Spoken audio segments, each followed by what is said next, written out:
X out. All right. All right. Cool. Yeah. So, what else are we going to be doing today? We're going to be making sure that our laptops, the environments on our laptops are set up so that we can get the work done as smoothly as possible. Yeah? The reason that I said we're going to be using Python is because, in my opinion, it's a pretty easy language to learn.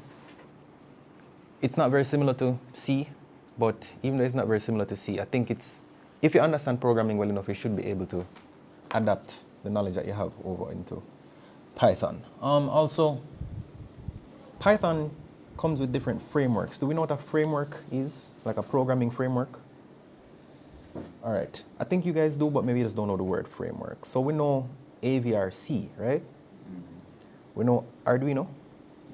Arduino is a framework for C. Meaning, when you're writing your Arduino, not your Arduino code, you see AVRC code. And for example, you want to set up serial communication over the UART port. First, you have to set some flags in the TIMSC, and then you have to set some flags in the UCCR, and then you have to set this register to this, and then that to that, and then you have to set SEI to enable interrupts and all that stuff, right? Right? And then that would allow you to either send or receive some stuff over UART. That is assuming that you want to be able to, let's go for 2 hours.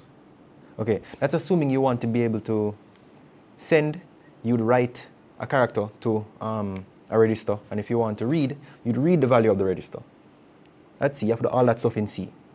But in Arduino, it's simple one line, serial.print or serial.read. That is it, right? So the language for the most part is the same.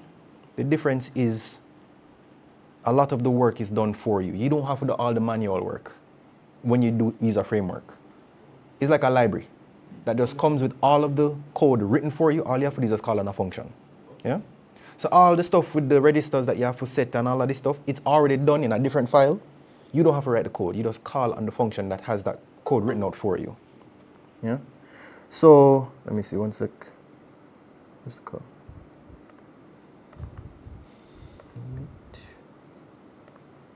Right.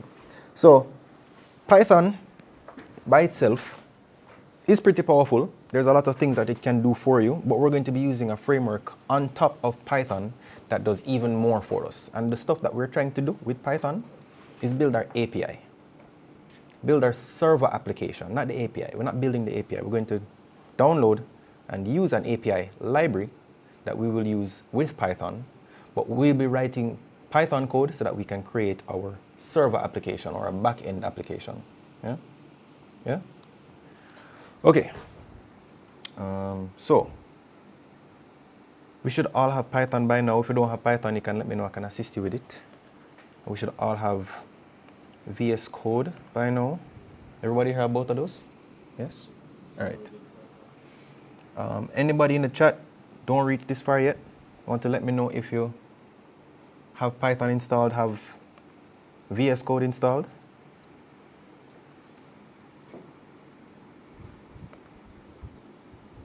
Let me see. Are you guys just not talking, or is my speaker not working? I'm here. Oh, okay. Just making. You have it installed. Okay. Yeah, just making sure that. All right. Good. Cool. So if we have that installed, another thing that we also need to get installed is Git. Git. So not GitHub, but Git. Do we all have Git installed? Yeah? No? Would I have Git installed? You have it installed? Yeah? The installation process is pretty simple. You download, install, and you click next, next, next, next, next, next, next, finish. Yeah? Yeah? Guys on the call have Git installed as well? Yes, sir. You said no? You need me to walk you through it? Okay, you install it now. All right. So one of the things that we need to get done, I would have made this page available before, but just in case, I'll do it again. Put it here. The reason I'm making it, oh, you know what? I have another page I need to make available. Another page I need to make available. Let me see. That is this one here. Let me just copy this one. Because there are a few configurations that we need to make in VS Code so that Git works. Yeah. All right, so let's see if we can get that done now. So this is the installation process for installing Git. You just hit next forever until it's done. All right. Let's. It's a Git bash. We don't necessarily need Git bash. Let me tell you. Let's get VS Code open. So I'm just going to open VS Code. Your VS Code is probably going to look different from mine. I've been using it for a while, so I have a bunch of suggested projects here. But what I'm going to do is I'm going to create a new project. So I'm going to create a new folder. I'm going to click on Open Folder. And it's going to ask me which folder I want to open. Ideally, what you're going to want to do is create some location on your computer that you're going to write all of your IoT code. So maybe you could go in your documents or on your desktop or somewhere that you can find easily. Call it IoT or call it ECSE3038. And we will use that folder for our lab, our labs. So let me see. I'm going to use my existing folder on my desktop. I think it's called ECSE. Wait, let me see. ECSE. Okay, I need a 2026 folder. So let me create a new one. ECSE 2026. Okay. I'm going to create another folder in here. I'm going to call it week 1.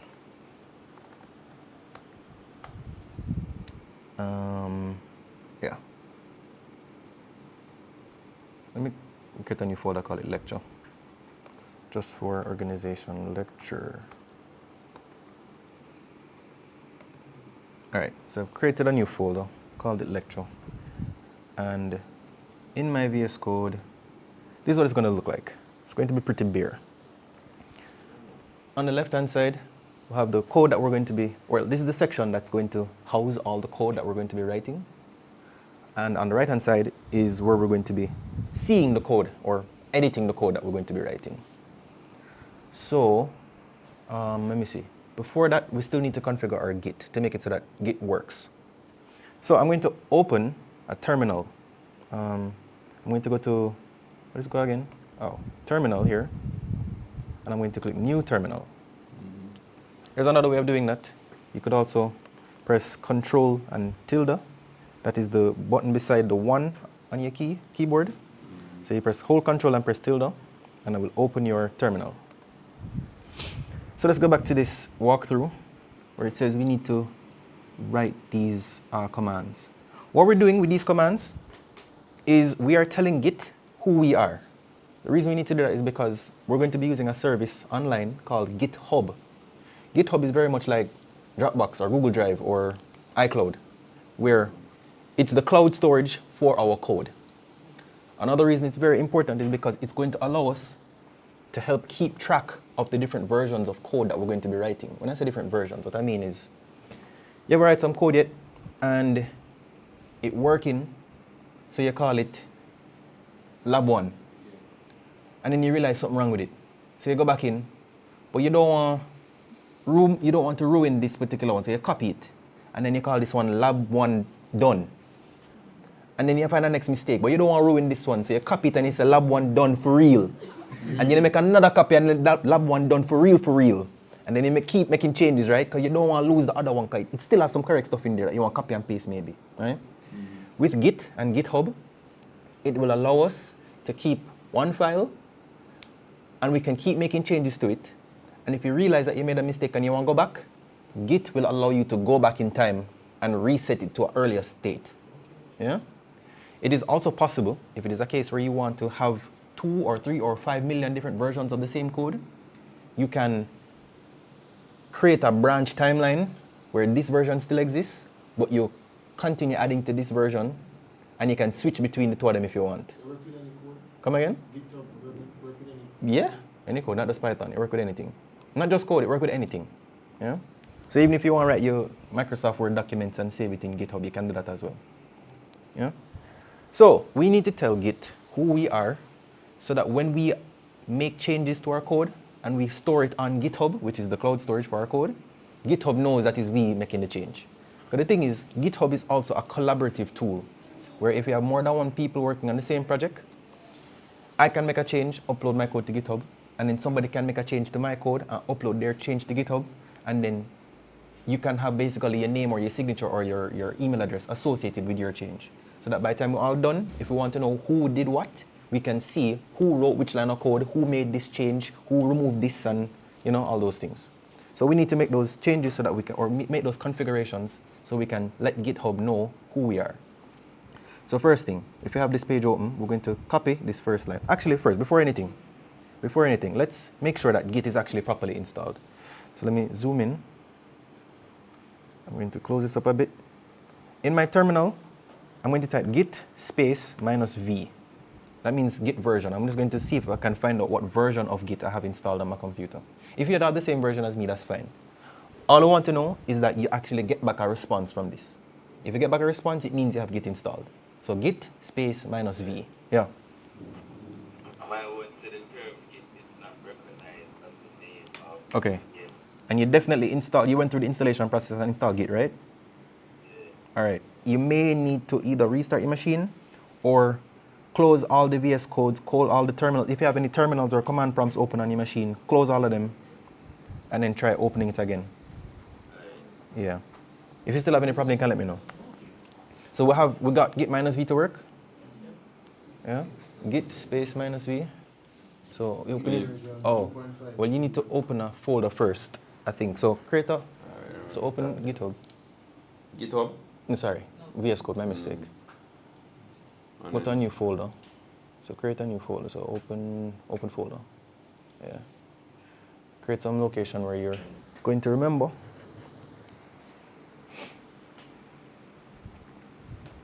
By the way, the people on the call, they can see my screen, right? Yes, sir. All right, cool. Give me a sec. Yeah. So you ideally don't want to open up VS Code to a folder that already exists. So like you have these files here. You don't want those files to be there because you want a brand new open space that's empty. Start clean. So you can say yes. And then Like just, this? yeah. No, don't do that. Just say yes. Yeah, the blue button. So let's create a new folder. Go to File, and then New, Open Folder. Was that New Folder or Open Folder? Open File. No, that's Open File. You want Open Folder. Let me go through that process one more time just to make sure we're good. Alright. So Open Folder. If you don't have a folder already existing, I have empty folder. So you create a new folder. New folder. Yeah, create a new folder. You can call it ECSE, you can call it IoT, call it whatever you want. Call it code.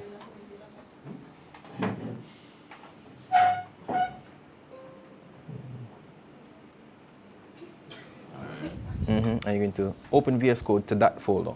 So you click select folder. All right, so it's empty now. You can say yes. When the prompt comes up asking if you want to, wait, don't check that. All right, it's all right. Why shouldn't check it? So there's a prompt that will come up for some people when you open a new folder for the first time that asks you if you trust the author of the code, right?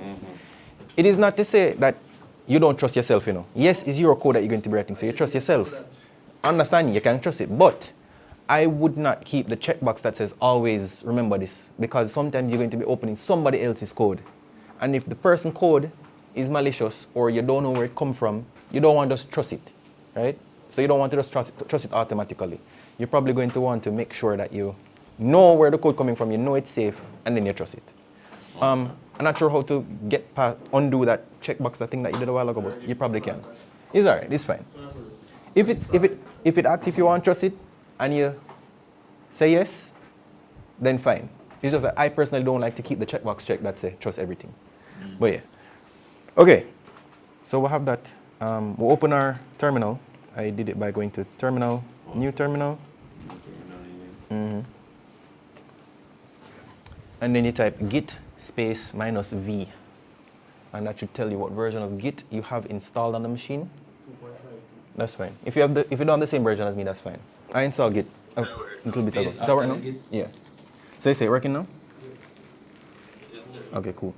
So you say How git much space. do they have? I have 2.43, That's old. but you might have 2.5 something. That's fine. It don't matter. Really don't matter. I installed Git some time ago. Okay, so if we have that, that means we have Git installed. So first thing, pull up this page again. We need to tell Git what our name is. So I'm going to copy this line. It says git config -- global user.name with a space, and you put your name here. So you can put your Philip.logan. And your name is going to be in between your double quotes. So you can type it off, or if you have the page, remember I just put the page in the WhatsApp group chat a while ago, so you can just open it and just copy it.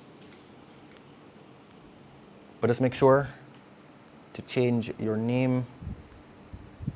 Where it says John Doe, put your own name there. And when you type that all out, you press enter. Okay.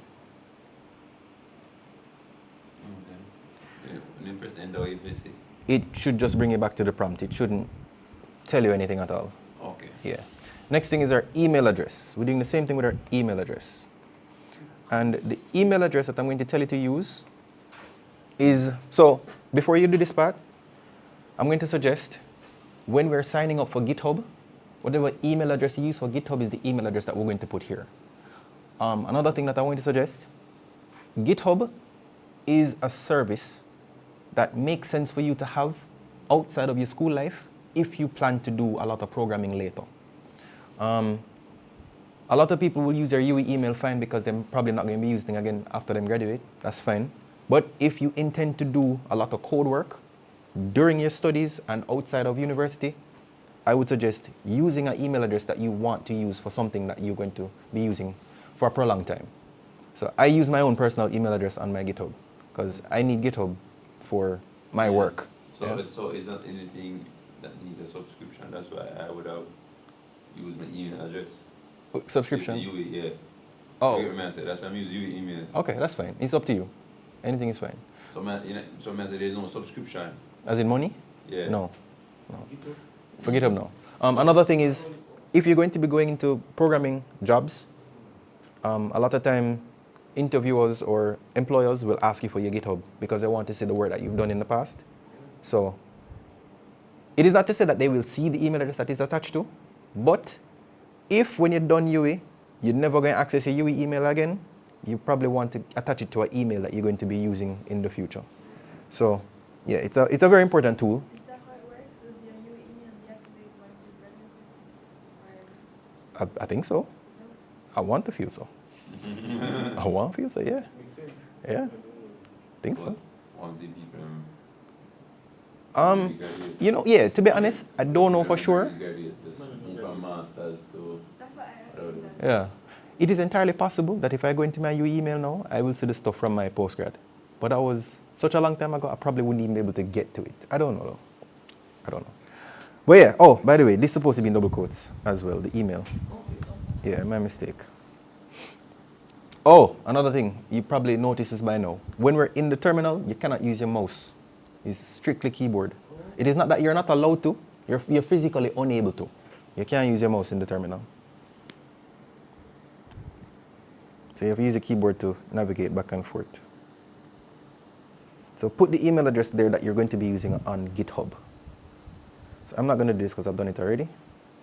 So I'm going to just change the email. Okay, that's fine. All right, next thing. Yeah, just press enter. So we set the name, set the email address. Feel like I had that, you know. Well, for that part. You're not going through? Let me see. Come check. So it says git config. Oh no, you put the dash in the wrong place. So put a space after config. Oh, so let me show you. You can press up to go back to the history. So you press, that's why I'm saying copy and paste, you know. And then put a backspace there. And then we use, you take out this space here. And that should be good. Yeah.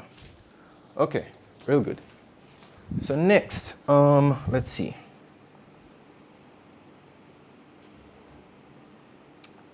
Okay, so we should have Git set up on our machine for the use of, my name there?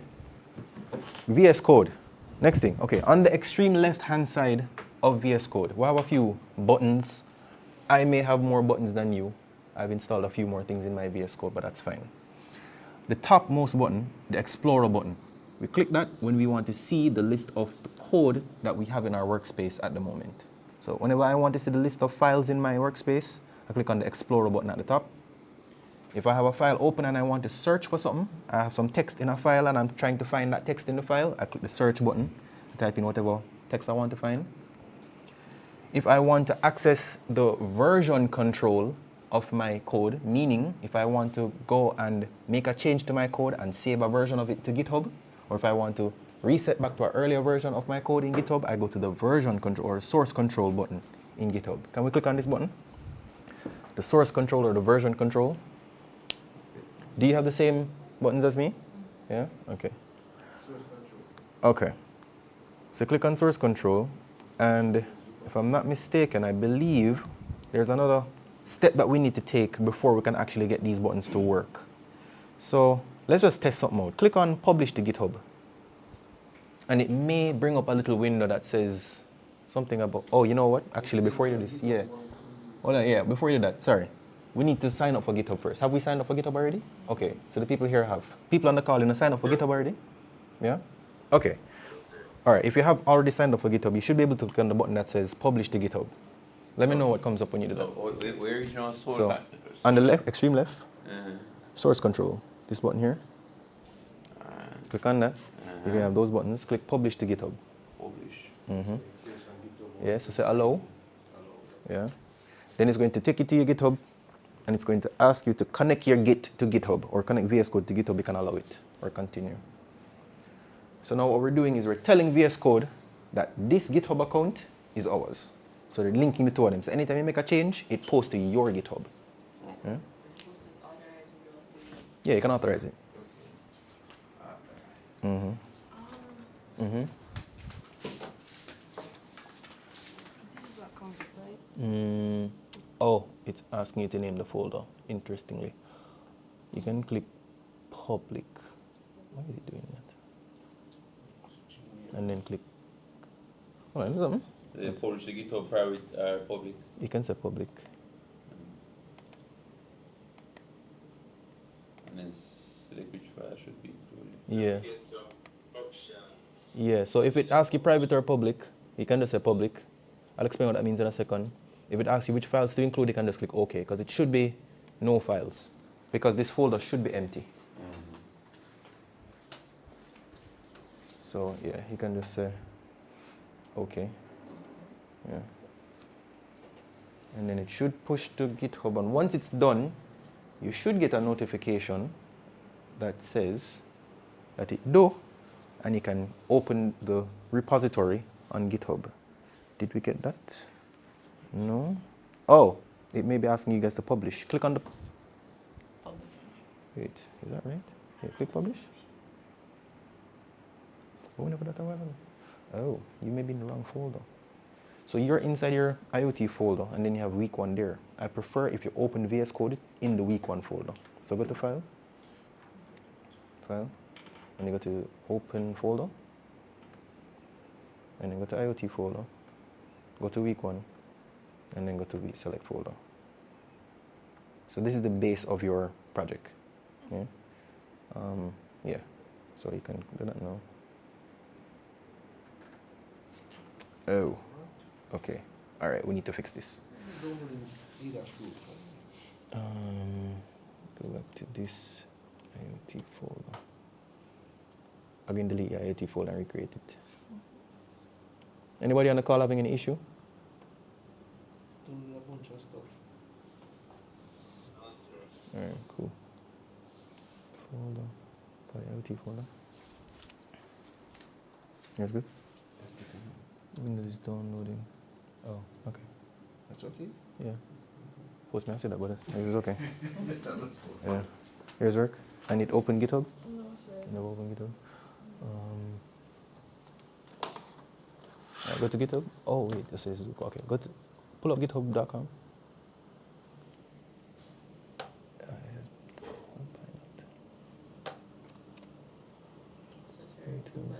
Oh, strange. Yeah.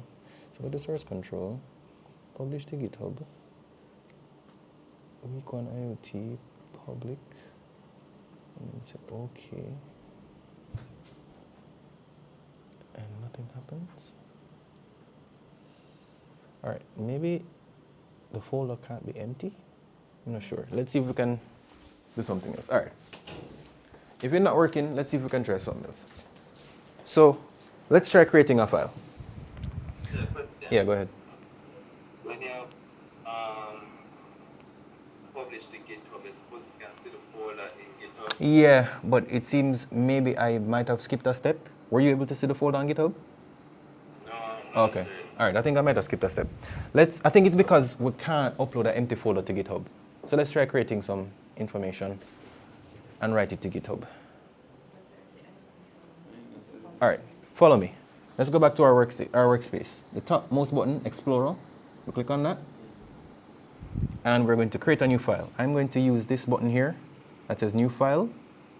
Or you can right-click in the empty space on the left and click New File. And I'm going to call it app.py.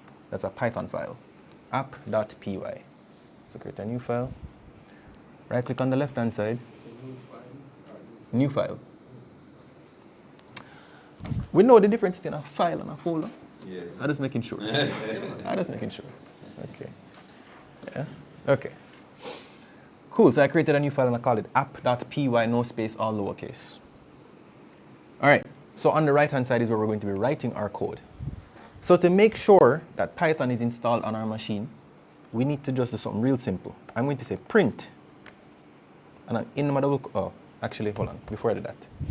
So in C, if you want to print something on your terminal or your console, you write you include that stdio.h, you include your stdlib.h, and then you say void main, open and close your brackets, and then you open and close your curly brackets, and then you go in and you say print f, and then you say this and blah, blah, blah, and you say return 0, right?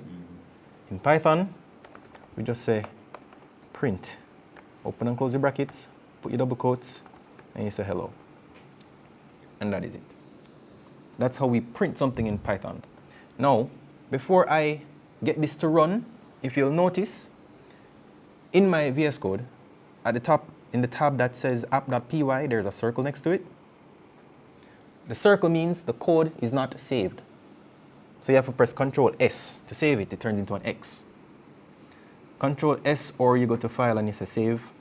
And now my code is saved. Now that it is saved, I can run my code. So I'm going to go into my terminal and I'm going to say Python space app.py. I'm going to press enter. And I'm going to say do it. Let's just save it.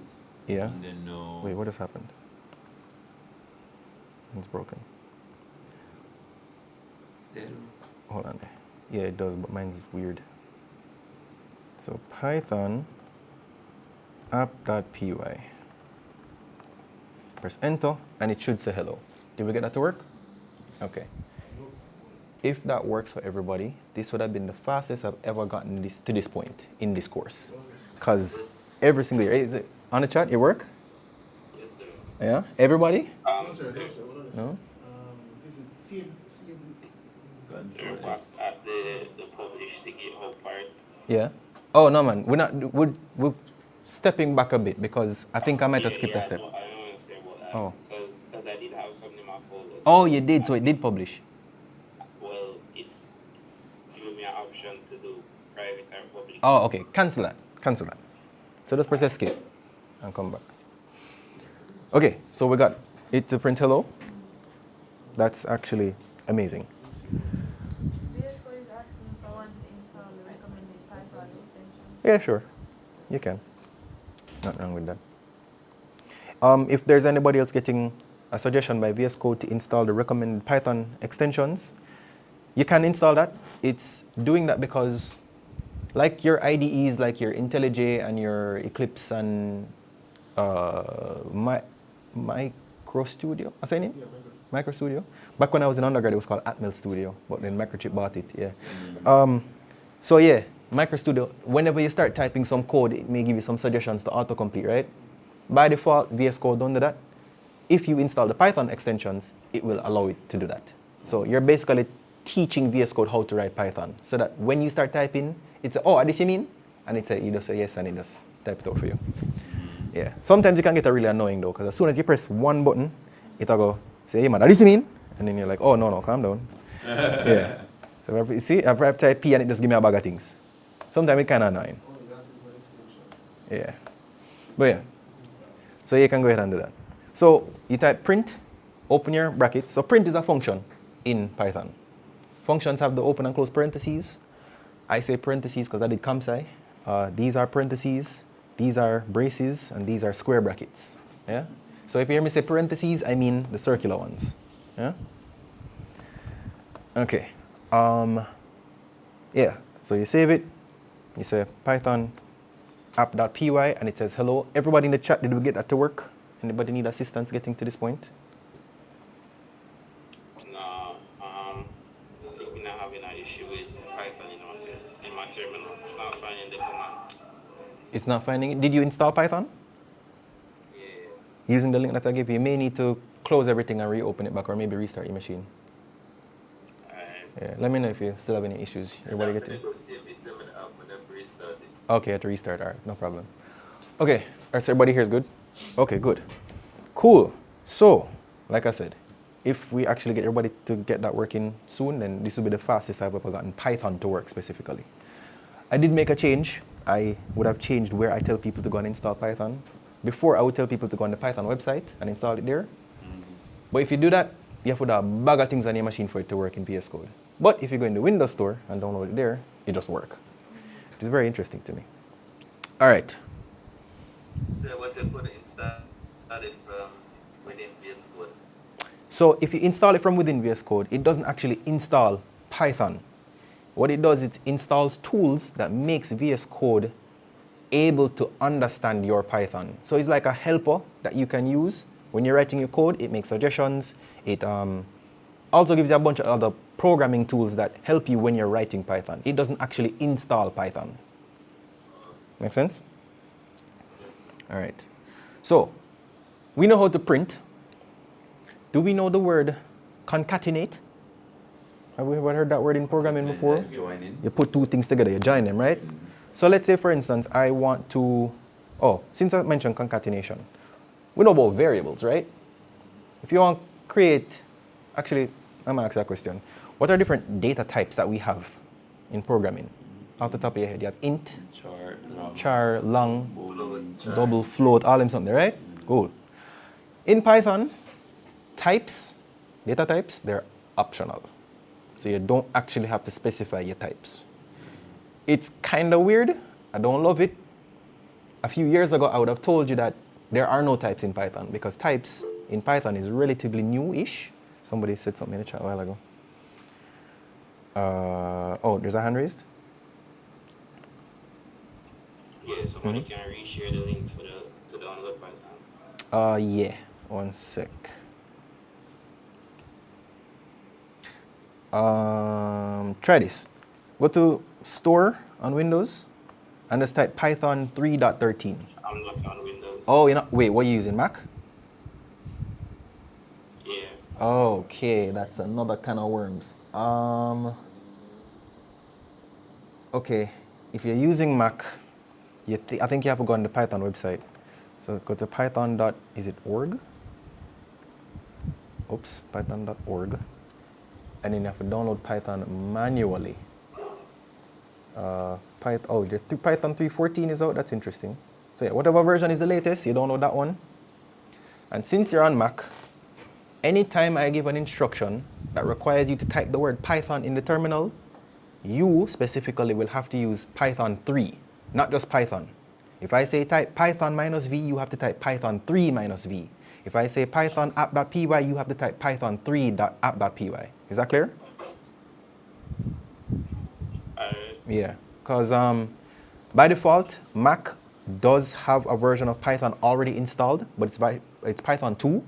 We're not using Python 2, and you cannot or should not install Python 2 because Mac requires Python 2 for system requirements. So you need to specify that you're using Python 3 every time you do something Python related. So that's specifically for Mac. If you're on Windows, you just say Python. Okay, right, so I was saying a few years ago, I would have said that types don't exist in Python. They exist, but they're not really optional because they kind of weren't there.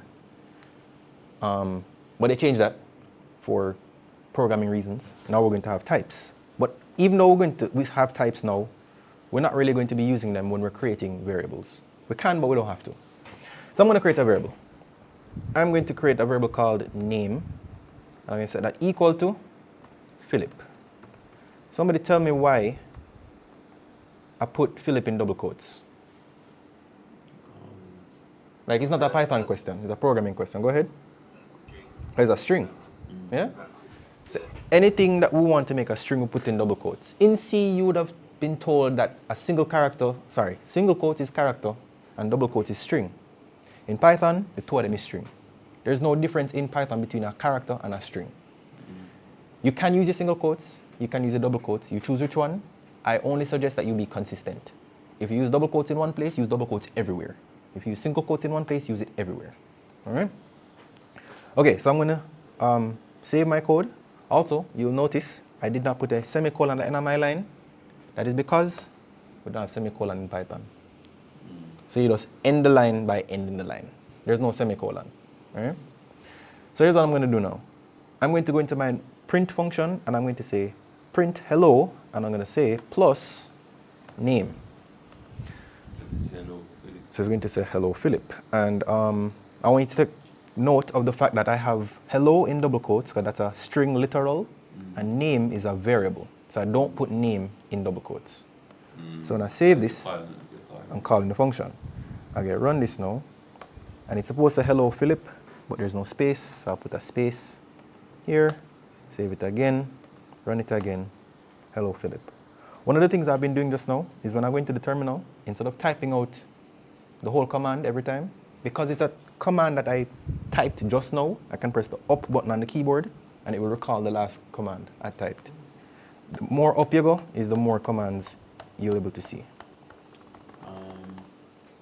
Okay. So if you type something and you want to type it again. Hello. Correct. I put the space in after hello, so you can just put it there. Guys on the call, everything good? Yes, sir. If you need me to repeat anything, I can. I should have Python already installed, but I can't run the file. Saying it doesn't exist. You installed it through the... directory. Wait, are you the one on Mac? Yeah. All right, you want to share your screen and show me? Can I do all of that? Yeah, if you can, let me know. Okay, let's see. We can also do maths. So I have num1 equal 20, num2 equal 10, and I'm going to say answer is equal to num1 plus num2, and I want to say, num2, and I'm just going to say print ans. Yeah? Go ahead. It can't run if you don't save. If you don't save it, it's going to run the version of the code that was saved previously. Save. Yeah, the last saved version. Yeah. Yeah. So mine says hello Philip, and then it says 30. Yeah. Because I did some maths right here where num1 is equal to 20, num2 is equal to 10, and I say answer is equal to num1 plus num2. And I say print answer. Yeah, every time you make a change to your Python code, you have to save the code. There is an option to set VS Code to auto-save your work, so as soon as you touch a character, it'll save again. I don't like it, because I want to tell it when I want to save, because I'm the programmer. But yeah, if you want, you can enable auto-save. I don't know how to do that, but you can find it in the settings, or in the preferences somehow, settings. Also, if you're interested in setting the theme on your VS Code to something else, you go to color themes, and you can just choose a different theme. Yeah. All right. Any questions on this so far? We got it working? Okay. All right. What else? So we did. Yeah, you can come. Also, let me see. Okay. There is. What was I gonna say?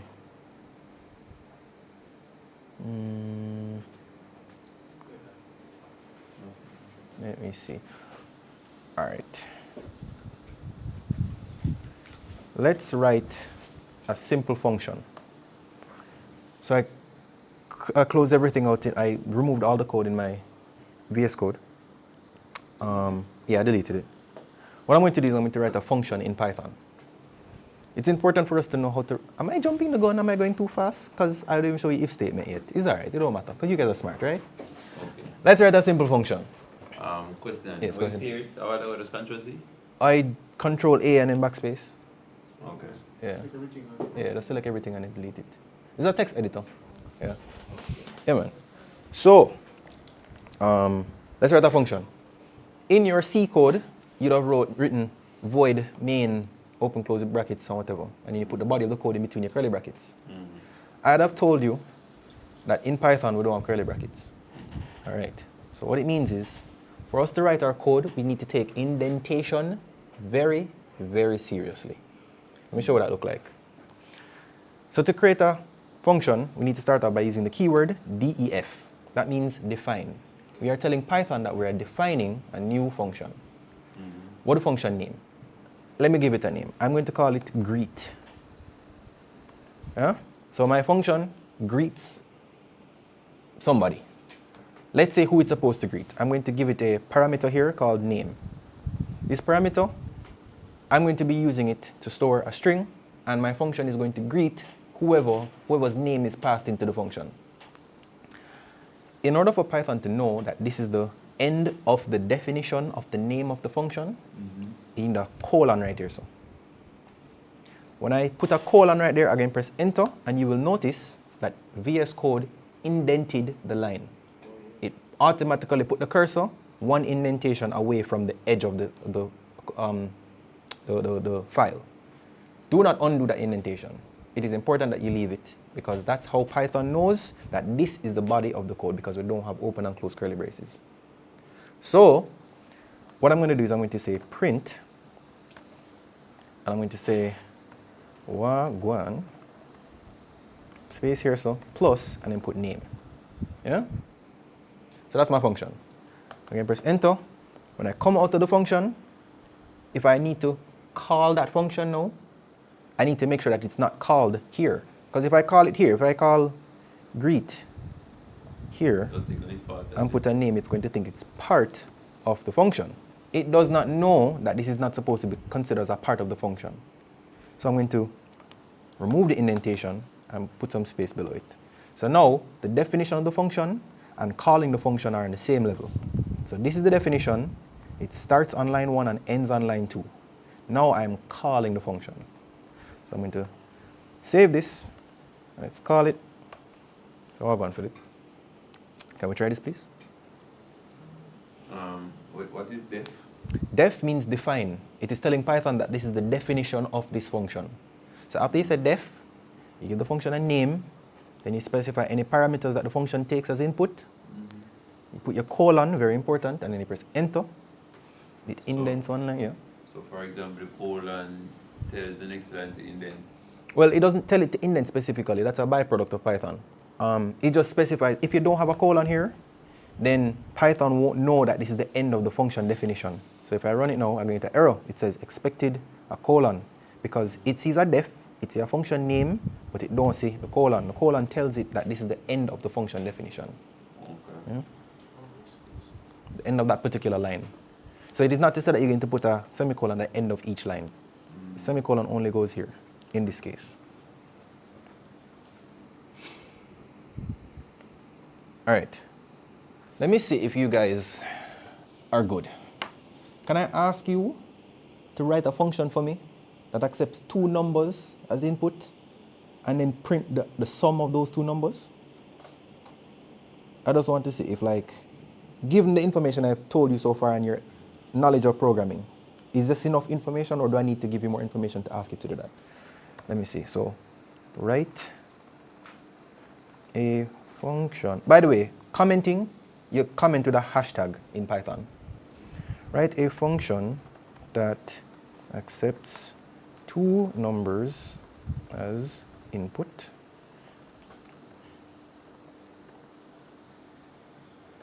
and prints the sum of those numbers. Can you do that for me? Can we try it? Guys in the chat, if you can write it and let me know. Yes. So in a case like this, given that you know what the function is supposed to do, what would you name this function? Give me some suggestions. Anybody can let me know what you think a function like this could be named. Because not tradition, where you go? Best practice is you want to give your function a name that tells you what the function does without you having to read the code, right? So my function at the top, I call it greet. You don't have to read the code to know that it's supposed to greet somebody. It's called greet, and then it takes a name as input. So obviously you can greet whoever's name or the person who has the name that you pass as input. So if I told you to write a function that takes two numbers and it's supposed to print the sum, what would you name that function? Sum, if you want, yeah, that's fine. Or you can call it add. Or you can call it add two numbers, as long as it makes sense. Yeah? By the way, in your languages like your Java and you guys are Java? Or the C? C alone? Okay. Oh, you did Java. So in your C and in your Java, depending on, I guess, who it is that taught you, and I guess depending on best practice, if you have a variable name or a function that's supposed to consist of multiple words, obviously we're not going to use spaces, right? Because you can't put spaces in your variable names and your function names. You'd probably use underscores, or maybe you'd use camel case. Like if I say add, let me put my add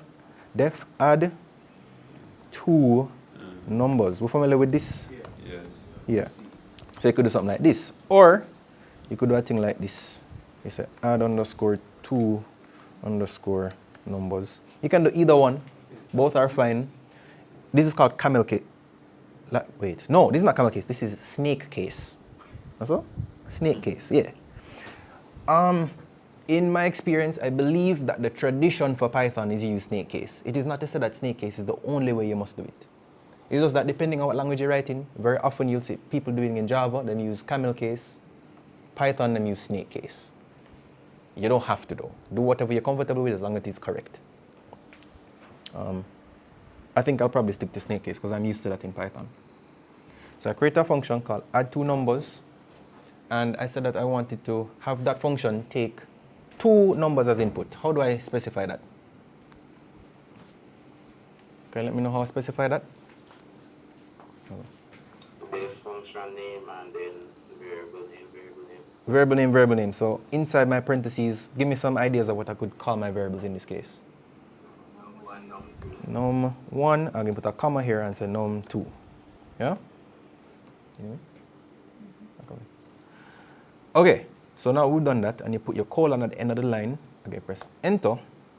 And now you can simply write the body of your function. Somebody tell me what I must write. I've gotten a good few answers from the people in the chat, so give me a second with you guys. Asking the real life people, what would I put here? Not that you guys aren't real life, you guys are definitely real life. But yeah, the people that are here in front of me, what would I type to make it so that I could get the sum and then print it?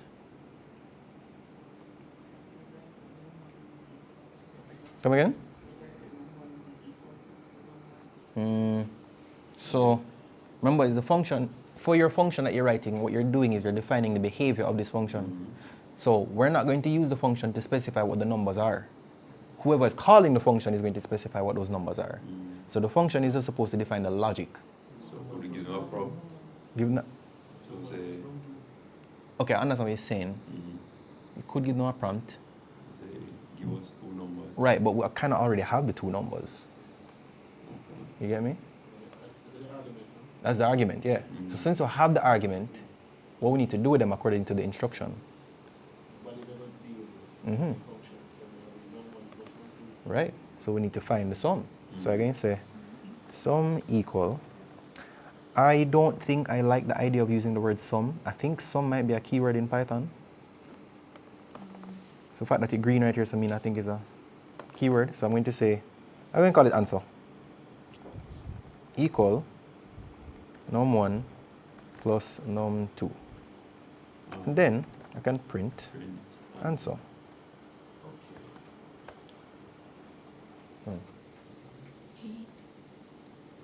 Probably after. Yeah. I think my program crashed because I call the function sum. Oh, got you. Yeah. That may be the reason, yeah. Thanks. So yeah, let's not use the word sum because I believe sum is a keyword in Python. So call it something else. Call it add, or call it add two numbers, or call it plus. Call it something else. And then I will go down here and I'll call my function. I'm going to call add two numbers, and I'm going to give it two numbers. Somebody give me two numbers. 5 and 10. He said 5 and 10. I'm going to put 6 and 7 for no particular reason. 13. Mm-hmm. So wait, I don't know. Hmm? Go up. Come on. So I make two functions defined and I just call it two here. So. Let me check the call them in my first one not printed. It don't print. Did you call it? What you call it? So let's see. Oh, you didn't define. Oh, you did. Oh, so you could greet. Take out that space before the word greet on line 4. That might be why. Okay. Yeah. All right. So remember, indentation is extremely important in Python. If you get anything off, it'll go to foolishness or again crash or it's not gonna work. Yeah. Good. Cool. We all got it to work? Yes, sir. What about in the chat? Yeah. Question. Suppose they want, like, say, in the print statement, you want to put sum is the answer. All right. Let's go back to looking at my Now, right? greet. Oh, you said not. You tried this and you're not working? Yeah, like sum, I put in the print statement, Mhm. sum is in quotation, then plus answer. Okay, so you say you did this. You said sum is Put a comma. equal to, and you just put a, oops, you put a space here. Is this how you have it? Plus answer. Oh, you put a plus, and so. So somebody else said you can put a comma, and that is correct. You could put a comma, but the plus should work. So if I go like so and do the, actually, you know what? This is a very good teaching moment. Excellent. Let's use this moment to understand errors in Python. So I got an error in my code. More than likely, a lot of the time, when you have an error in your code, Python will tell you what is wrong. So let's take a look at the very last line in my error. Anytime I get an error in Python, I scroll all the way down to the end of the error, and I look at what the line is telling me. It is telling me, firstly, type error, meaning the error that is occurring happened because of some type. When I say type, I mean data type. Let's see what it says now. Can only concatenate a string to a string. In parentheses, it's a not int. So it does say you can only concatenate a string, not an int, to a string. It is telling you that you are currently making an attempt to concatenate an integer to a string, but you can't do that. You can only concatenate strings to strings. So it means that there's something in our print statement that is an integer that you're trying to concatenate to a string. Can we identify where the integer is? Answer. It is answer. So it's telling us that we can't take a string that is sum is equal to and join that onto a number. So what we could do is just take answer and convert it to a string. We can convert it to a string simply by saying str and wrap answer in brackets. So you just wrap answer in a str. Str is a function that takes a number and returns the string equivalent. So when I save this now, it should say this. If your terminal is full and you want to clear it, you can press Ctrl L. Ctrl L, and that will clear the terminal. And if you want to get back what you had before, you just scroll up. It's still there. Ctrl L just pushes the line down. Try this and let me know if it works, please. Yeah, good now. Good now. Very good. All right. Okay, let's see. Anybody have any questions so far? Is this okay?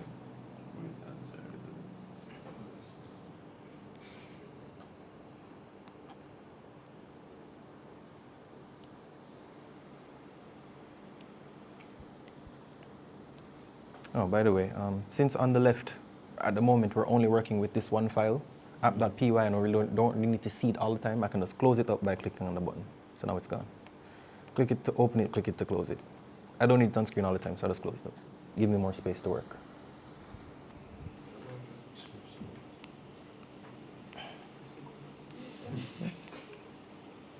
All right. Is everybody good with this? Someone run it down. All right, cool. Good?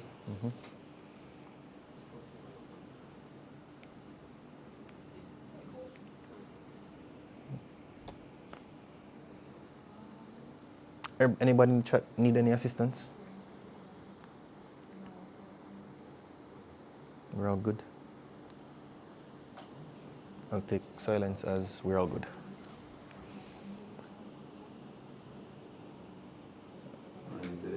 Here it says There we change the inset to string.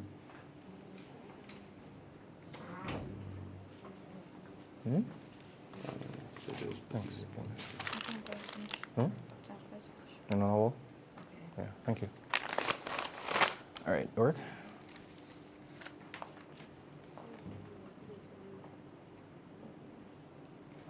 There's an error there. Oh, look where you have line 7. So in line 7, it's telling you there is an issue. The issue is you have a variable that is made up of 2 characters or 2 words. Oh, yeah. Num space 2, you can't have that. So take out that space. So good now, save it, you can run it.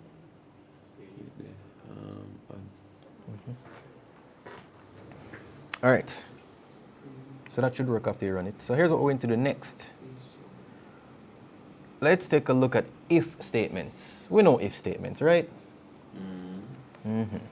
Let's define a function that checks to see if a number is even or odd. So I'm going to say def, and I'm going to call my function is even. And I'm going to take a number. You can call it number, you can call it num, you can call it whatever you want. I'll put a colon here. All right, this is not a Python related question. This is just maths, logic, reasoning. How you know if a number even? Using maths. If you can divide it by 2 and you don't get a remainder, right? All right. So we are all familiar with division. Are we familiar with, where you go, modulus? Is that in name? Yeah. Modulus in name, yeah. We know about the modulus operator or operation in maths. It is a mathematical operation that takes 2 numbers and it divides them, but it does not return the division. It returns the remainder if there is any. No, it returns the remainder, full stop. Yeah? So if I say 10 divided by 2, you're going to tell me 5. But if I say 10 mod 2, you're going to tell me 0. Because after you take 10 divided by 2, there's no remainder. Or the remainder is 0. So 10 mod 2 is 0. All right. Let me go into my terminal real quick and show you something really interesting about Python. If I just type Python alone, Python, and press enter, it'll give me a prompt that I can write singular lines of code and run them individually. So I can say 1 plus 2, 1 plus 3, get 4. I can say 10 divided by 2, and it will tell me. If I say mod 2, and mod is percent.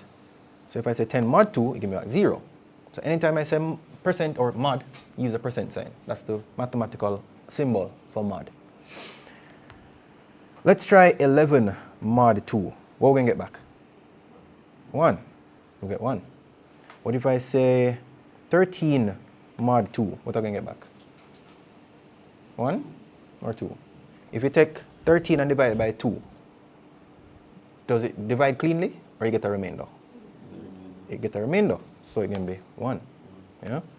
If I say 50 mod 2, I get 0. If I say 100 mod 2, I get 0. If I get 101 mod 2, I get 1. Right? Do we notice a pattern? What is the pattern that you notice? Is either 0 or 1. Any number, if you mod it by 2 specifically, the output will either be 0 or 1. It can't be anything else. Yeah? Because maths. So, because we know this, we could do up a real quick and simple if statement that say, if the number mod 2 is 1, then it odd. But if it's even, if it's 0, it even.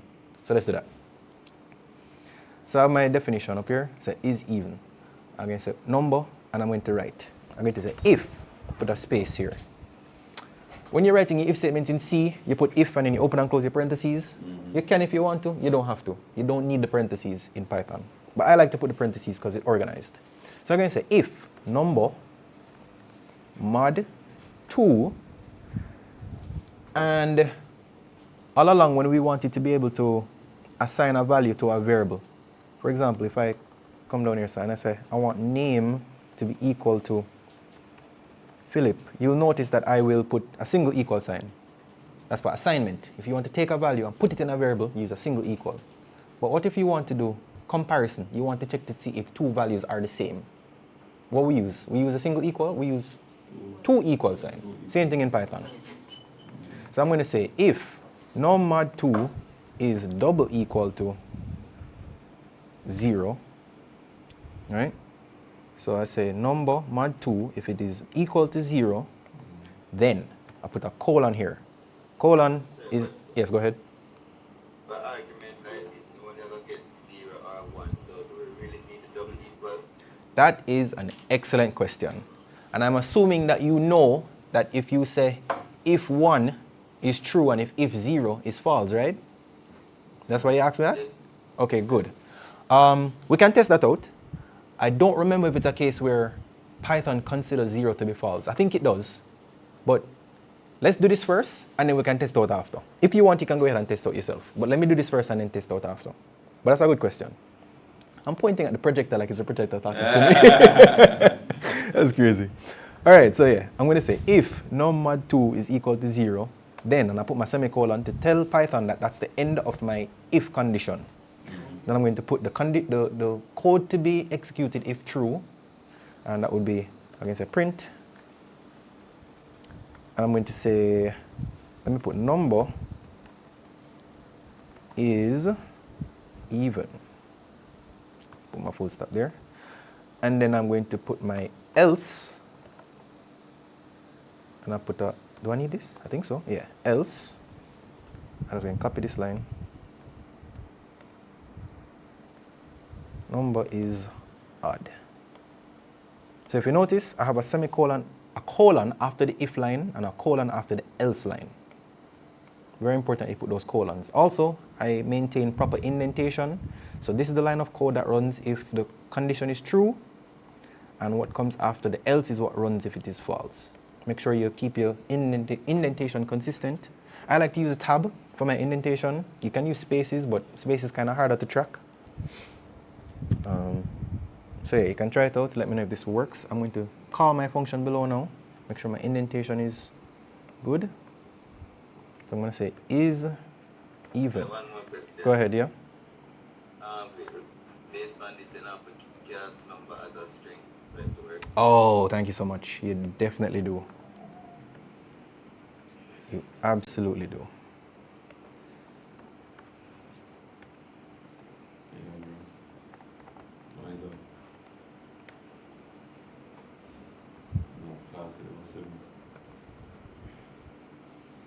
Let's try this.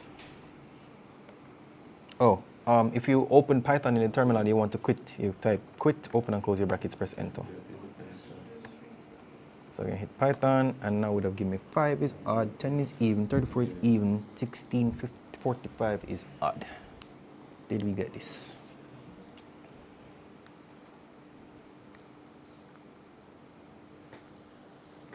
Did we get this?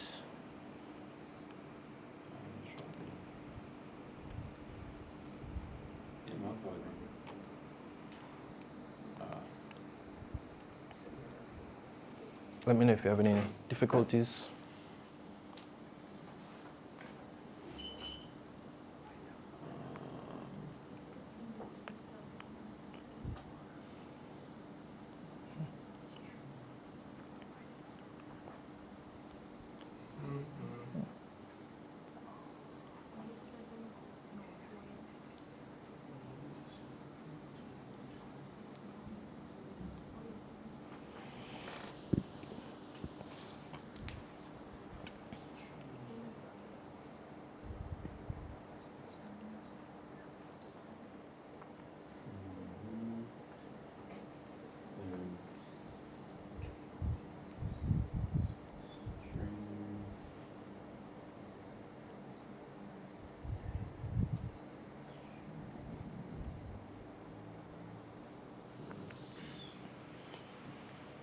Anybody in the chat need assistance?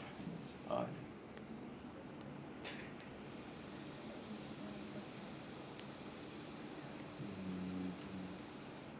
need this here.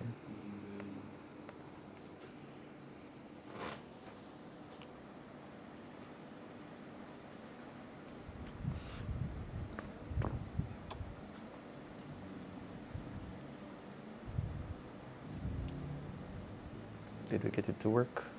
Did we get the same or similar response as me or results as me? Yes, sir. Okay.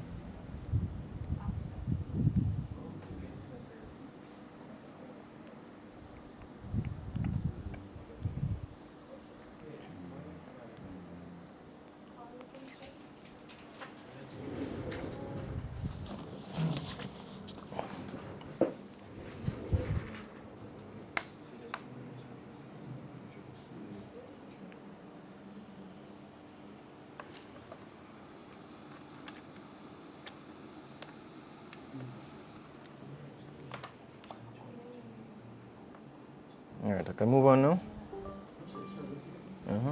Okay. So, indentation kind of off. So your if and the else need to be in the same line. See if they look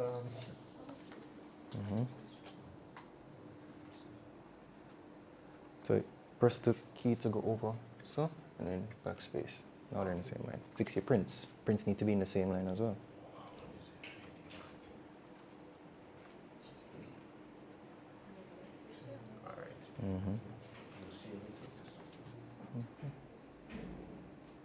Save it and run your code. You'll get used to it, hopefully. Switch between I'm not sure.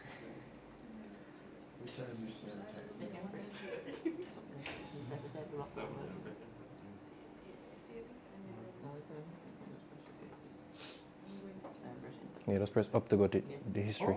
Yeah. All right, so we're all good then, yeah? All right, not yet. Need my assistance or you figure it out? All right.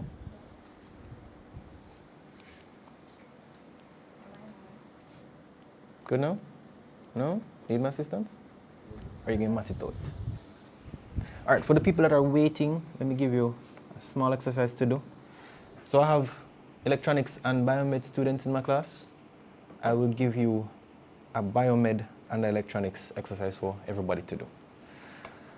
For the biomed, well, for everybody, write a function that accepts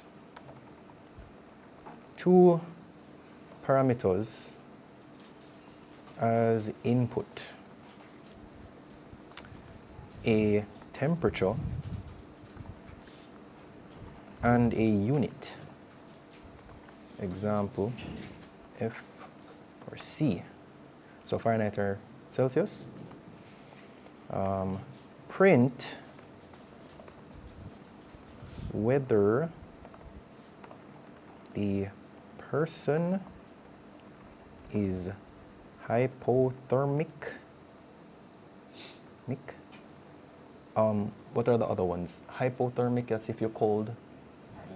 Hyperthermic. Hyperthermic. Or if them normal. So that for me, please. That's the some there, the biomed question. This is not to say that only biomed people must do this. Everybody must do it. And you can also choose whichever temperature thresholds you want to use. It don't matter. Electronics one now.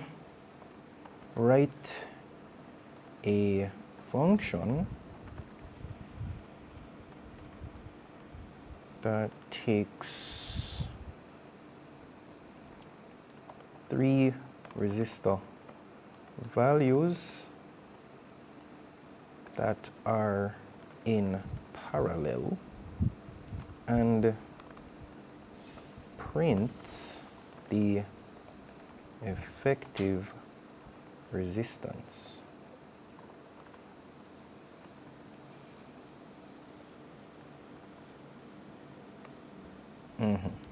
So those two questions, let's try those two. So 2 functions, both of them take parameters as input, and they're going to write code that does these calculations.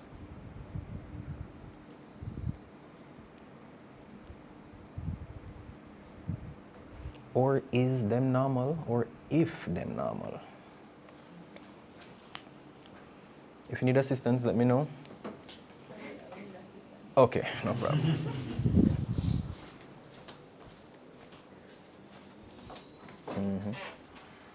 Oh, you're still in Python. So you need to say quit. Oh. And wait. There you wait, no, you're still in Python. Okay, now you're out. Yeah. Oh. So remember before you typed Python in the terminal and it took you to a one-line thing where you could just run your lines? Yeah, you have to quit that first before you can go back. No problem.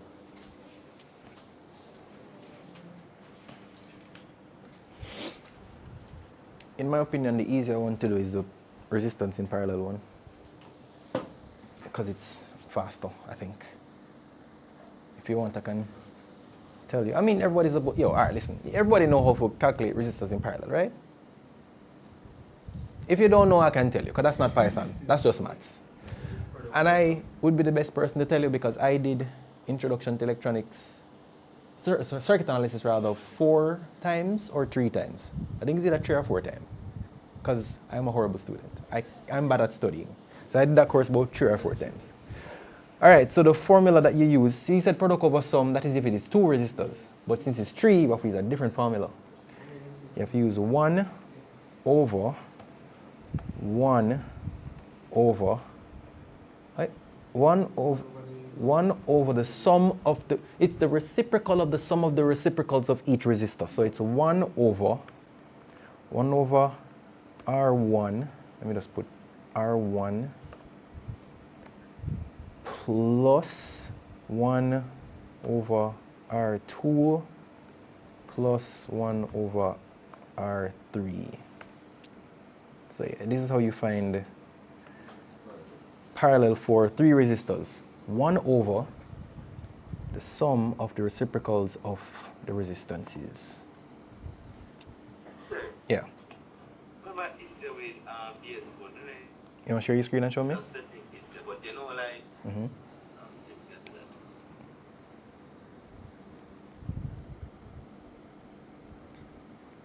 Let me stop presenting for a sec, and you can share your screen. Questions. Mm-hmm. Regarding for the biomed one regarding to unit, you say you don't have to specify the string or not? If it's what? String. I never said that. I said you can specify your thresholds. So I don't know what is considered hypothermic. But if you know, you can put it, as long as it makes sense. You want this? This you looking for?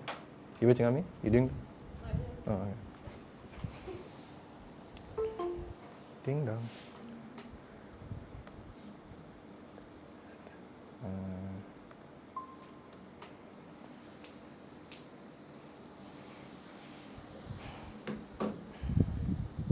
The admin at the car. Yeah, I did. You heard twice. I think you need to mute on one of them. Okay.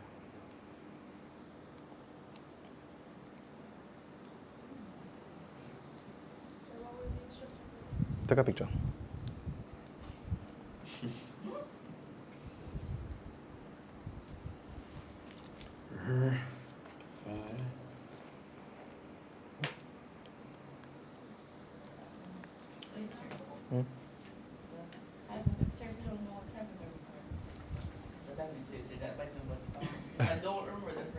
Just Google it. Just Google it, yeah. Or use anything. What I'm measuring, what I'm marking for is not that it's correct. I just want to know that it's logical. Yeah? So if you want to put 100 degrees and 200 degrees, that's fine. Because I don't know otherwise. It don't matter. Yes, sir. Yeah. Yes, sir. Yes, sir. Yes, Yeah, sir. I think you need to mute something. Can you hear me now? Yeah, I can hear you. Go ahead. Yeah, more.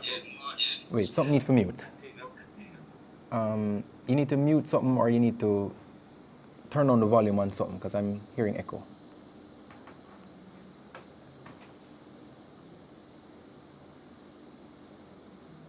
Good now? Yeah.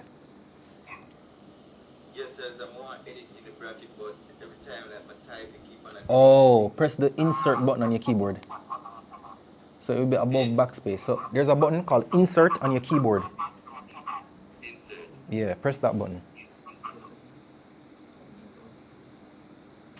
You press. it. There you go. Should work now. I Yeah. respect. Yeah, man, no problem. I'll share about my screen now.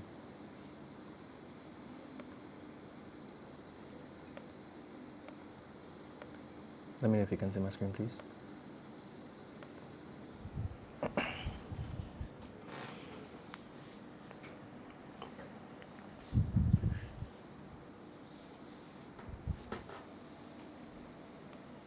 All right, I'll give it some more time.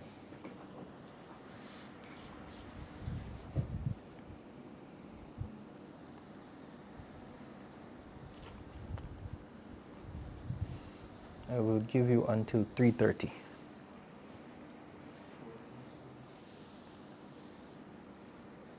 If you need assistance, let me know.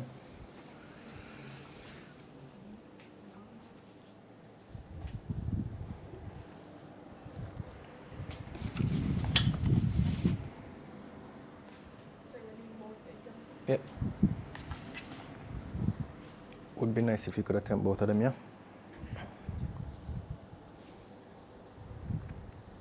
If you finish before the time, you can always show me. I can let you know if it's good.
Did we all do circuit analysis?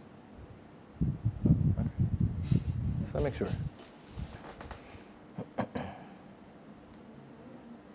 Don't be like me, guys.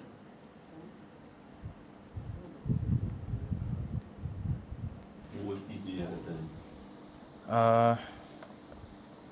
The first time I did it, it was Noel. What's his last name again? I don't remember his last name, you know. Noel something. I don't remember his last name. But it was Noel and then Dr. Myers. And then Noel again. And then Noel again, I think. So then, am I the problem? No, I'm just a horrible student. I didn't study. Nah, man. I don't have nothing to do with it. Me fool.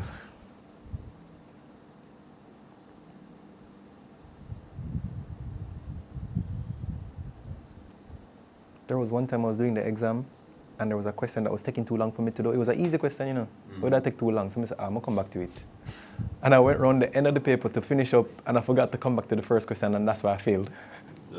Yeah. So I could have definitely passed that year, but I forgot.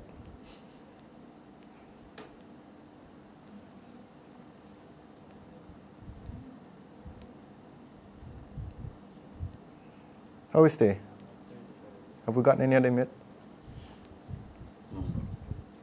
Anybody want to show me the parallel one or the hypothermic one?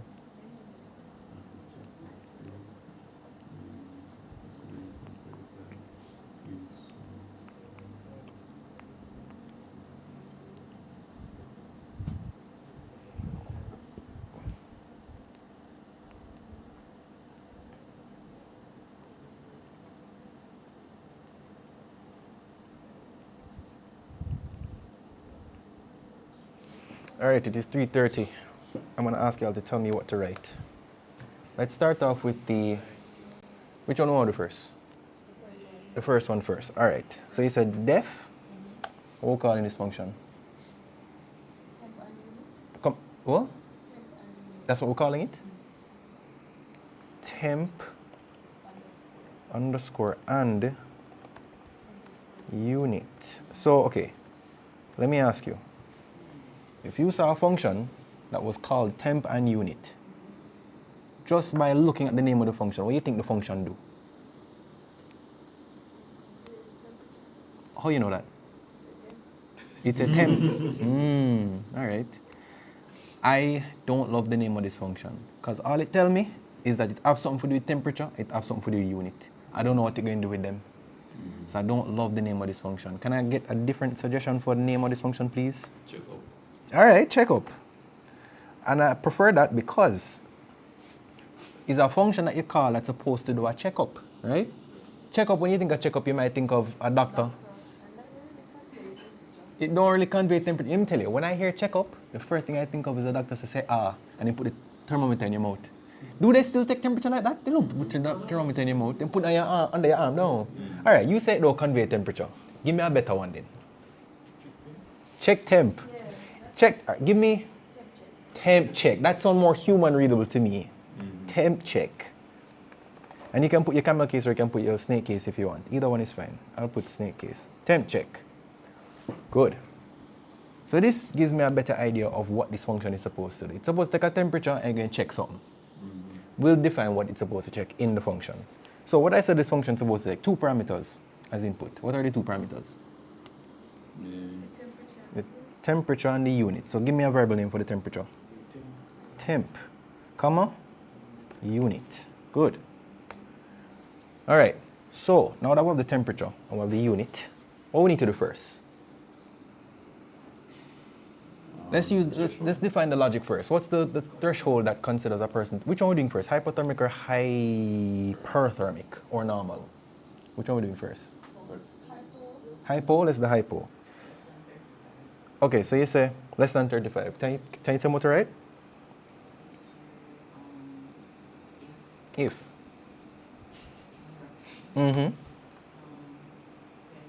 Temp.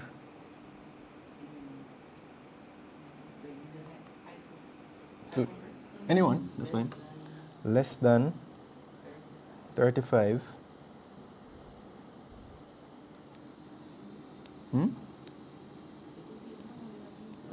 So if temp less than 35, Mhm. then we call that, Mm-hmm. and then print. Print. Next time, Oops, Yeah. sorry. Mhm.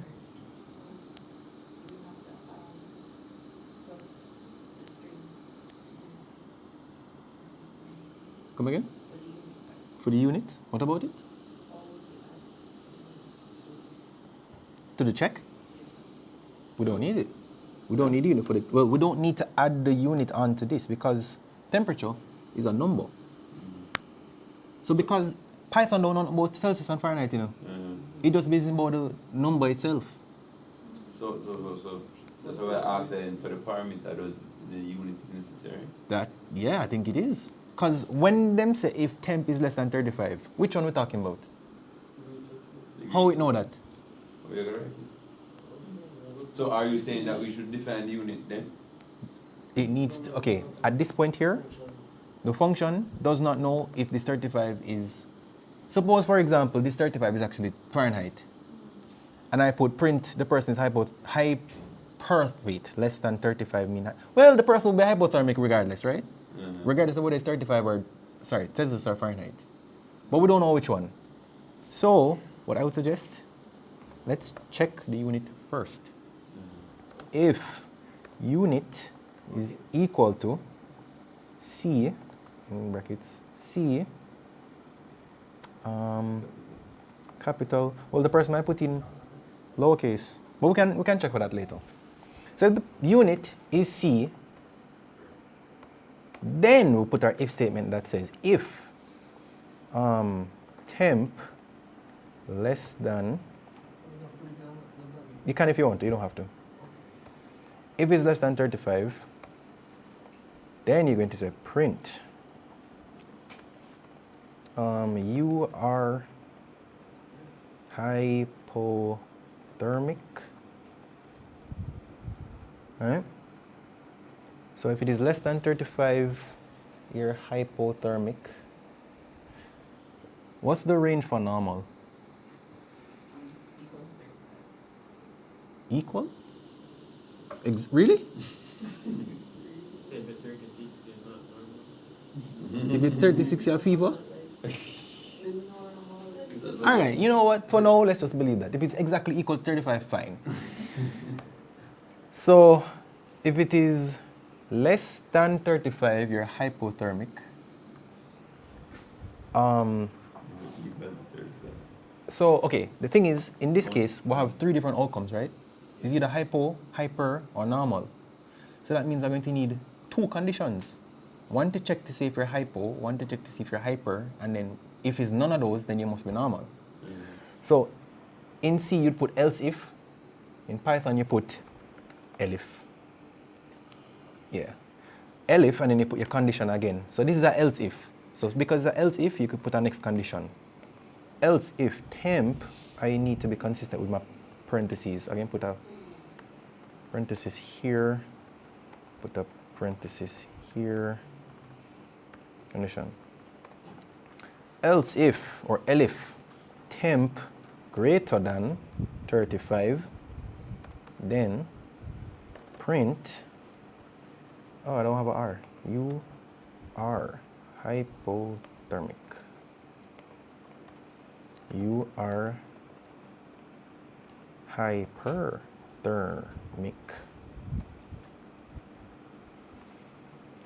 So I've covered those 2 conditions. Do I need another elif? Like I need another condition to say if it's equal to 35? I could, but do I need it? You don't need it. Why don't need it? As you say, the 2, if you don't satisfy The first two. First two, you must be. And you must be, right? So if you're not greater than 35, you're not less than 35, you must be equal to 35. So I can just say else. Print your normal man.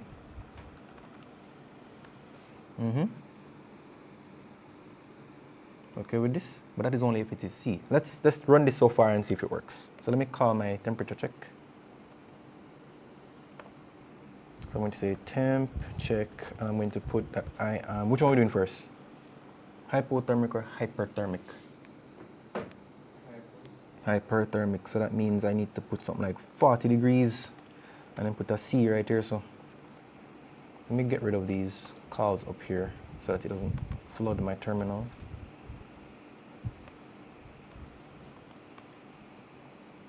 Okay, let me run this. You are hyperthermic, and it knows that because firstly, it checked the unit. The unit is C, so since the unit is C, we do our checks this way. Less than 35, hypothermic. Greater than 35, hyperthermic. And if none of these 2, then you're normal. Let's try hyperthermic. So 32. You are hypo. Did I say that a while ago? I said hypothermic, yeah? You're hypothermic because the temperature output is 32. But if it's 35 degrees, you're normal, man. You're good. Go on home. Right? Okay. Let's do the Fahrenheit part now. So we have an if statement up here that checks to see if the unit is C. Now we need another condition. Actually, well, no, yeah, let's do it, yeah. So we're going to say, the reason I'm going to put a elif here instead of a else is because suppose a person put J as the unit. What are you going to do? You need to tell them that's not a temperature unit. Try again. So I'm going to put else if unit, and if anybody wants to do Kelvin, you can go ahead and do that. If unit is equal to F, then I'm basically going to do all of this again. So I'm just going to copy and paste this, and I'm just going to change my values. What is 35 in Fahrenheit? Anybody tell me, please? Hey, Google. What's 35 degrees Fahrenheit? Sorry, Celsius in Fahrenheit. Is it going to do it? 95? Okay. No worries. Ah, it told me. 35 to the power of circ C is equal to 95 to the power of 95. circ F. Put that there. 95. Yeah. All right, let's try this. So now in my code, if I put that I am, let's put 35 degrees Fahrenheit and see what it tells me. You're hypothermic because unit is F and you're well below 95. That's you're dead. You're basically dead. Yeah. If I put 100 Fahrenheit, I'm probably also dead. Right? Wait. Oh, I didn't save. Hyperthermic, yeah, it's too hot. But what if I'm 95 Fahrenheit? Normal. Yeah? Is this good? Yeah? Let me ask, did anybody have a different way in mind to do this? One thing that I like to encourage, there's more than one way to do something. You didn't have to do it this way. If I was writing my code, I would not have done it this way, but this is a valid way of doing it. Anybody in the chat want to tell me if they had a different way in mind of doing this?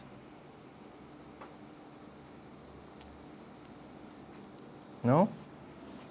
You guys are still here, right? Just making sure. Where's my... All right, I'm assuming y'all are still here. All right. So here's how I would have done it. Instead of having if in a if and then I have a bag of if else blah blah blah blah, what I would have done is this. I would first check to see if the person entered the unit to be C. I just want to choose one at random. If the person entered C, actually no, let me see. No, I'm going to say if the person entered F. If the person entered F, what I'm going to do is I'm going to take their temperature that they entered and convert it to C. How you convert from Celsius to Fahrenheit? Let me Google that. Is this safe? Yes. Convert from F to C. So this says 32. Okay, so it's F minus 32 times 5 over 9. C is, okay, degree C is equal to F minus 32 times 5 over 9. Right? Well, what is F? Oh, not F, sorry, temp. So deg C, if the unit they enter is F, that means they enter the Fahrenheit temperature. I'm going to convert it to degrees Celsius. And I'm going to say temperature minus 32 times 5 over 9 is equal to my temperature in degrees Celsius. That's according to science. All right? So since they did that, now what I'm going to do is I'm going to do all the same things we did a while ago, but we're just going to do it for degrees Celsius. So I'm going to say, wait. Yeah. Wait. This might have a problem. What would the problem be? All right, it don't matter. Let's do it for now. So I'm going to say if deg C is less than 35, then print, I'm just going to put the shorthand, hypo L if deg C greater than 35, print hyper, and then I'm going to say else, oops,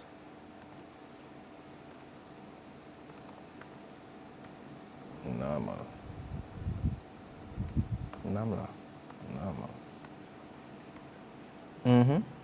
All right, the issue with this is that what if the person enters C, then deg C not going to have a value? Oh, yeah, go ahead. What is elif? Is it the same thing as else if? Yeah, it's exact same thing as else if. In Python, we write elif instead of else if. I think it would be better if I change this from deg C to temp. So I'm just going to reassign the value for temp instead of saying deg_c. Let me explain why I do that. So here's what's happening, right? What I did a while ago is I changed this variable name from deg_c or degree C to temp. The reason why is because if I call this deg_c, this variable will only exist if the person put in f as the unit. If they don't put f as the unit, this line of code will never run and this variable will never exist. So I can't call deg_c here if it don't exist. So what I've done instead is I just reassign the variable. So I just take temp to be equal to its new value. So I just reassign it. So regardless of whether they put in f or c, temp, the value temp will exist. If they put f, temp will be the converted value. If they don't put in f, then it will just be whatever they typed in. So let me run this again. Normal, because 95, right? And we don't have any code in here to say whether it is greater than or less than 95. Because we don't need that. Because I did the conversion to say if the person is 95, 95f is the equivalent of 35c, according to this. So we should be good, yeah? If I change this to 90f hypo, yeah? If I change this from f to c, put that there, run that, hyper, because that's, you're dead. You're basically dead. If I put 25c, we're hypo. If I put 35, we're good. Yeah? So this is how I would have done it personally. One other change I would have made as well is to make it so that it doesn't matter if the person type in lowercase c or uppercase c. So what I would have done is I would have taken the unit and just put like an upper on it. Upper. So I say unit, that's what you do? Let me just make sure. Lowercase. Yeah. So putting unit dot upper, what it does is it takes unit and just converts it to its uppercase. So if the person enters lowercase f, unit dot upper will return the uppercase version of it and it will compare it against this uppercase f. Yeah. And if you want, you can enter the case where if the person doesn't enter f or c. If the person enter anything other than f or c, then print a message that say, you know, you enter the invalid unit, please, whatever, blah, blah, blah. Can you text me? Yeah. Okay. How do you feel about this? Straightforward? Yes? Can we do the parallel one now? Or we have any questions? Guys in the chat, you have any questions? No? All right, cool. Let's do the parallel one now. Let me comment this out. Okay. So parallel, I was going to call it parallel. Or resistor parallel. Res underscore para. I think one of you guys called it resistor para. Just to be consistent, I'll call it resistor parallel. And my function takes three resistors, R1, R2, and R3. And I told you the formula to get your parallel resistors or equivalent. So I'm just going to say equivalent resistance is equal to 1 divided by 1 over R1 plus 1 over R2 plus 1 over R3. If it is a case where it looks complicated and you don't know if it's the plus that's going to happen first or the divide, Python follows BAMDAS or PEMDAS or whatever it is, but if it is confusing for you, you can always put it in brackets just to be absolutely certain that this part happens first, then this part, then this part, and then it takes the sum. So it's just for your convenience. Then I'm just going to print equivalent resistance. That was way easier than I thought it was going to be. Whoops, I didn't call it. Somebody give me three resistor values. 120, 360. I'm assuming you know what this can result in, because I don't know what to make. What is it, 240? 65.45. Let's see if that's true. Parallel resistor calculator. So we have 3. Why I keep typing 6? 3. Wait, what? Whoa. Oh. Okay. That was confusing. That's weird. Okay, 3. So we said 120, 360, and 240. Calculate. Yep, 65.45. Very good. This was way shorter than the other one. But that's fine. That's fine. This okay? Anybody want me to go through this part again, or the other one? Or is it clear enough? You guys in the chat? You guys good? Can you round it? Yeah. Yeah. How you round? Let's see. Is it math? Wait, let me see. So Python round.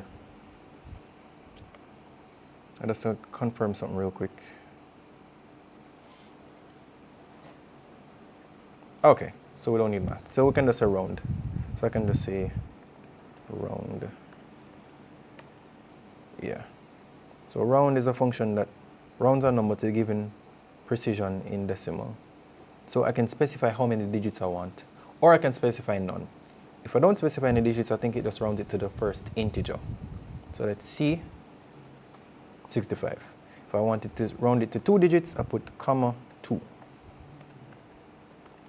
There you go. Let's try 3 digits.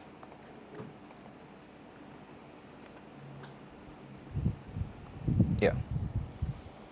So you can specify how many digits you want. If you don't specify how many digits, it's just integer. As in, it just rounds to the nearest integer, if you just do it like that. But if I put 3, I like 3 because they tell me that in university we use 3 decimal places. In high school we use 2 decimal places, university we use 3. So I like 3. That's what they taught me in physics when I was doing it in undergrad. Any questions on this, or are we okay? Okay. All right. We have a few minutes left. I can go through. I can show you loops real quick. I can show you a for loop, a simple for loop. All right. I'm going to clear everything. All right. Simple for loop. Before we go into for loops, we're familiar with arrays, right? An array is a variable that can store more than one values. In C and other respectable languages, an array typically has to have more than one value of the same type. Because when you're declaring your array, you have to specify the type. So if it's an int array, all the values in your array must be int. If it's a float array, all the values must be float. If it's a string array, all they must be string. But Python no business. Do whatever you want. If I say things, I'm just going to call an array things. I can put in my square brackets, I can put a 1, I can put 1.12.3, I can put dog, I can put true, I can put another array, an array within an array. It don't business. I can put anything. Yeah.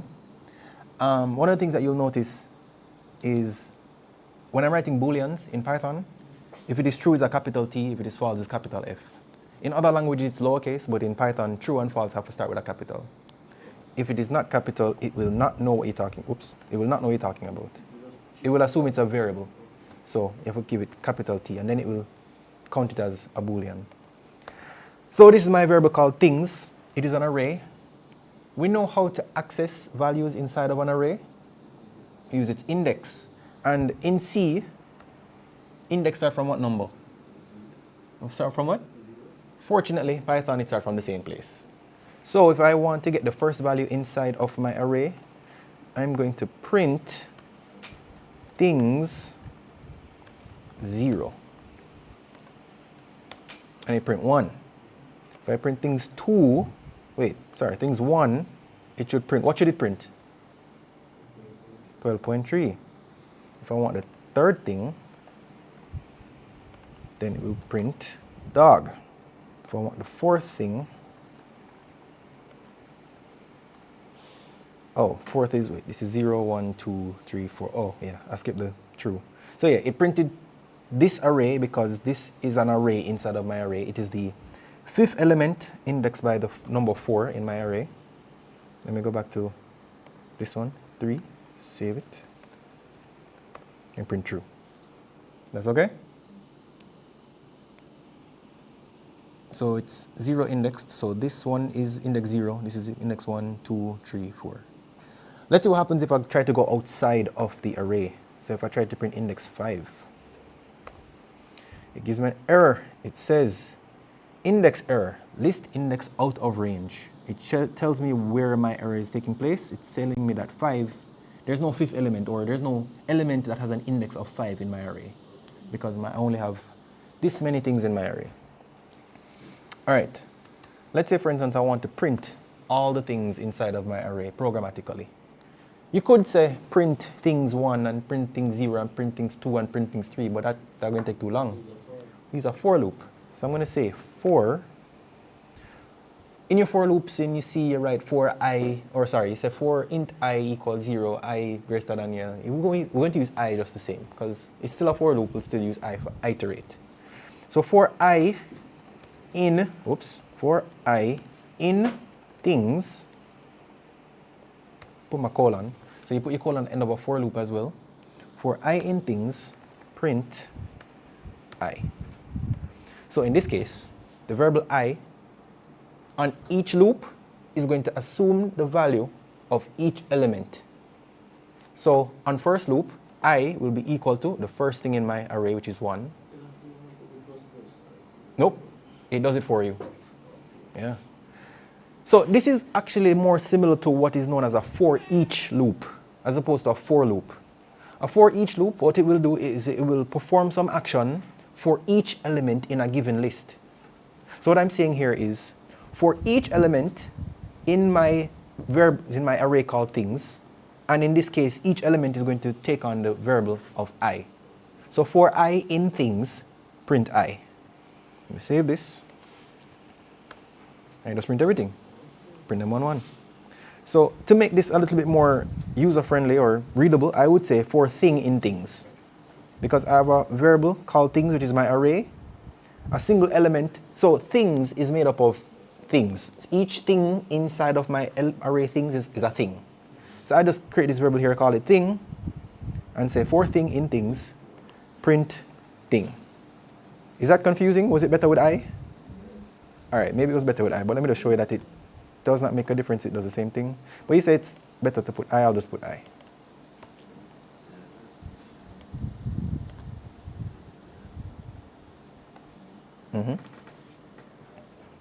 That good? All right.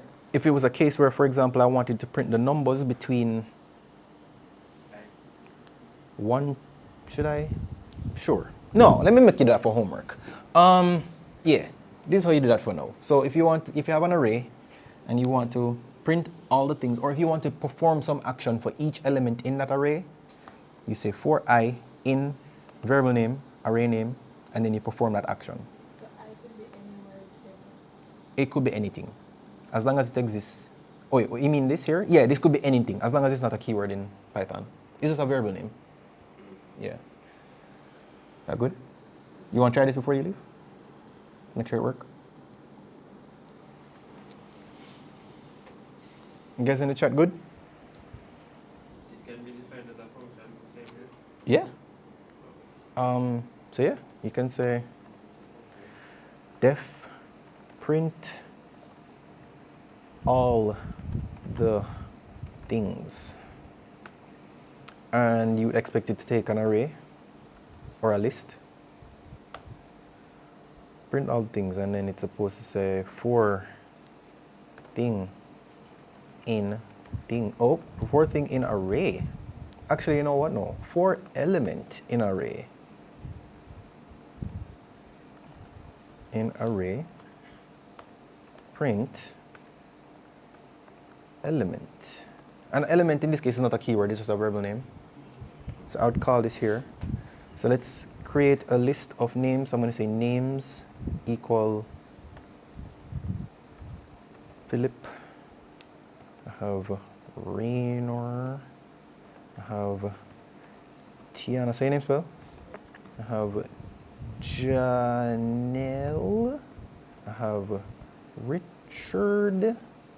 And let me get somebody from the chat. I saw a Jonathan. Is Jonathan the same as Johnny on Telegram? Is that the same person?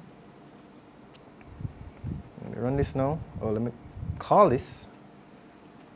Print all the things. And I'm going to put names. Oh, let me get rid of this one.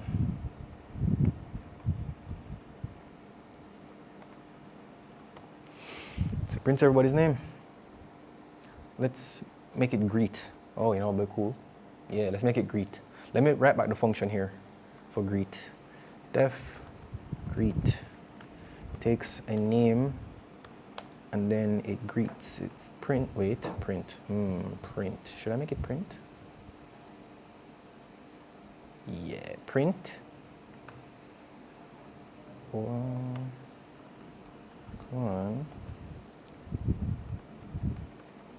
Name. All right, so we'll have a greet function, and instead of printing the element, I'm going to call the function greet. So instead of printing the name, it's going to greet the name. So I have a function in a function. It said, well, go on, everybody. Was that too much? Did I fry your brain with that? You'll have the recording to go over it. Guys good? Yeah. All right, we can end there. What I'm going to do for tomorrow is I'm going to, I don't have access to VLE yet. Yeah, so yeah, it's 2 lectures and a tutorial, but we don't have to meet for the tutorial. I'll just post it. I don't have access to VLE yet, so I'll just post in the group and then you can send it back to me. So yeah, I'll post a tutorial in the group based on the stuff that we have covered today. I may include something that I have not covered so that you can do your research and your homework and figure out how to do it yourself. But it won't be something terribly complex. But you can look out for that tomorrow. Questions? Real life people and chat people. Everybody good? Hopefully with this we were able to get rid of all of the Python and VS Code and Git related issues. Oh, by the way, push to GitHub now. So click on the source control button and publish to GitHub. I'll call mine ECSE 2026 week 1. You can, the difference between public and private. Public repositories can be seen by literally anybody in the world that has access to GitHub. As a matter of fact, not if you have access to GitHub, even if you don't have an account. If you just go on github.com and you search for your username and search for this repository, anybody can see it. And that's fine. As long as you don't have any sensitive information in your code, you can leave it public. Yes, you can remove it. But if you're okay with anybody seeing your code, you can make it public. If you don't want nobody to see it, make it private. Yeah. I'm going to make mine public because I want anybody to be able to see it. It's going to ask me what pieces of code I'd like to include in my repository. The repository is the code base. So just app.py, I'll leave it checked and I'll click on OK. And it's going to push that to GitHub.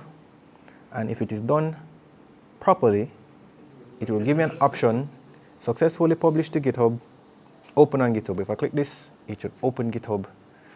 And it will show me, there's my code on GitHub. App.py, if I click this, there's my code. Try it and let me know if it works, please. Take it down, you go to settings, look here, look at my screen, settings, here. Scroll all the way down, delete this repository.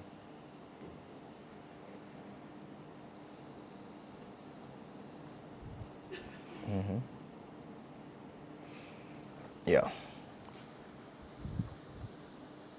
All good? So, go back how you find the code on GitHub. On GitHub, okay, so you'll go on GitHub and you'll go to your username after you've created your own GitHub repository, or GitHub account rather. You go to repositories here, and then you just find it by name. If it's the last thing you uploaded, it will be at the top. Click on that, and it will show you your code. So far, it's just app.py. Click on that, it shows you the code. Oh, yes. Oh, yeah. Good. All right, cool. So that's it for today. If there are no more questions, enjoy the rest of your day, please. Thank you so much. All right, guys on the chat, if you have any questions, you can message me on WhatsApp. But that's it.